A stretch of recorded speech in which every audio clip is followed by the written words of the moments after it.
అలాంటి వారు ఇప్పుడు మీరన్నట్లు సింగిల్‌గా ఉండిపోవాలా? లేదంటే అది తప్పేం కాదు అని మూవ్ ఆన్ అవ్వాలా?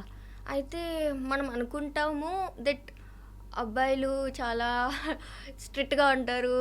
అంత ఈజీగా అర్థం చేసుకోలేరని. కానీ ఈ హ్మ్. జనరేషన్‌లో నేను నోటీస్ చేస్తున్న చాలా బిగ్ డిఫరెన్స్ ఏంటంటే there are so many good men also. హ్మ్.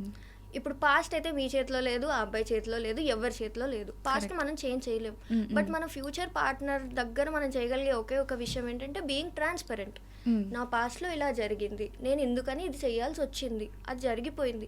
If you are okay to move forward from now on, then మనం మూవ్ ఫార్వర్డ్ అవుదాం. హ్మ్. అది నిజంగా అర్థం చేసుకొని, ఓకే అది పాస్ట్, అది నీ తప్పు కాదు, అది జరిగిపోయింది అని మిమ్మల్ని అర్థం చేసుకొని, మీ ఫ్లాస్‌ని యాక్సెప్ట్ చేసే పార్ట్నర్ వస్తే మూవ్ ఆన్ అవ్వండి. హ్మ్. లేదు నేను అబద్ధాలు చెప్పి చేసుకుంటానంటే వద్దు. ఓకే.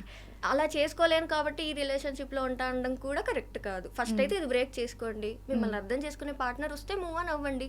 లేకపోతే పర్లేదు. It's better to stay single single. Than to stay in toxic అంతే. ఓకే. సో, మీరు ఒక వీడియో చూసాను. చీటింగ్ చేస్తే వదిలేయాలా? దీనికి మీరిచ్చిన ఆన్సర్ అసలు మైండ్ బ్లోయింగ్ అనమాట. అంటే చీటింగ్ చేశారు, తిను నాకు కరెక్ట్ పర్సన్ కాదు, ఇక్కడితో వదిలేసేయి, మూవ్ ఆన్ అయిపో అని మైండ్ చెప్తున్నప్పటికీ, హార్ట్ దాన్ని యాక్సెప్ట్ చేయడం చాలా కష్టం నిజంగా. సో, అలాంటి సిట్యుయేషన్‌ని ఎలా హ్యాండిల్ చేయాలంటారు?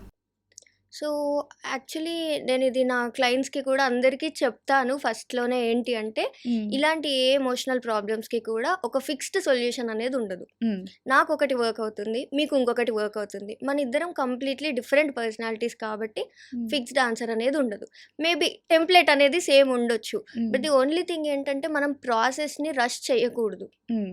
ఇప్పుడు ఇలా జరిగిపోయింది. నిన్నటి వరకు ఈ పర్సన్‌తో నేనింత